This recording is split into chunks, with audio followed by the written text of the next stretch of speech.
Hello, bachcho. Let's see this question. The question says, what will happen if the secretion of the parietal cells of the gastric glands is blocked with the inhibitor? And the options we have: gastric juice will be deficient in prorenin, gastric juice will be deficient in pepsinogen. In the absence of the HCl secretion, inactive pepsinogen is converted into the active enzyme pepsin. Enterokinase will be released from the duodenal mucosa, and so trypsinogen is not converted into trypsin. Now let's try to find out the correct answer of this question.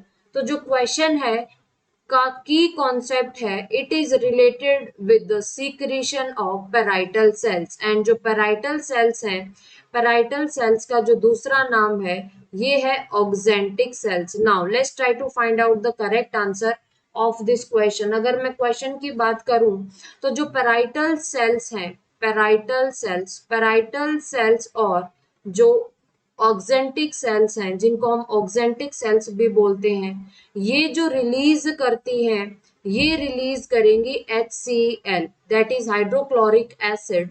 HCl release करेंगी और release करेंगी castle intrinsic factor. जो castle intrinsic factor है ये help करेगा absorption of vitamin B12। अब जो जो पेप्टिक जो सेल्स होती हैं, पेप्टिक सेल्स को हम चीफ सेल्स भी बोलते हैं, पेप्टिक सेल्स को हम चीफ सेल्स भी बोलते हैं। और ये जो रिलीज करती हैं, ये रिलीज करेंगी पेप्सिनोजन, ये पेप्सिनोजन रिलीज करेंगी। और अब हम देखते हैं रोल ऑफ HCl। जो पेप्सिनोजन एक इनएक्टिव एंजाइम है, ये जो पेप्सिनोजन है it is converted into active enzyme in the presence of HCl, और वो एक्टिव एंजाइम होगा पेप्सिन।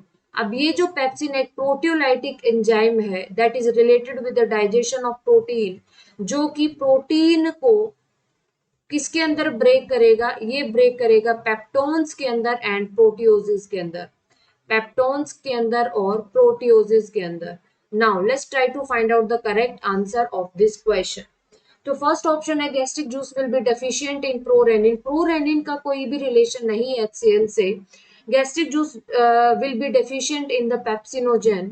एंड थर्ड ऑप्शन है in the absence of HCl secretion. अगर HCl सीक्रेशन नहीं होगा तो ये जो पेप्सिनोजन है ये एक इनएक्टिव एंजाइम है, ये इनएक्टिव एंजाइम है, it will not be converted into active enzyme pepsin. अगर पेप्सिन के अंदर नहीं कन्वर्ट हुआ तो जो प्रोटीन है वो पेप्टोन्स और प्रोटियोसिस के अंदर नहीं कन्वर्ट होंगे।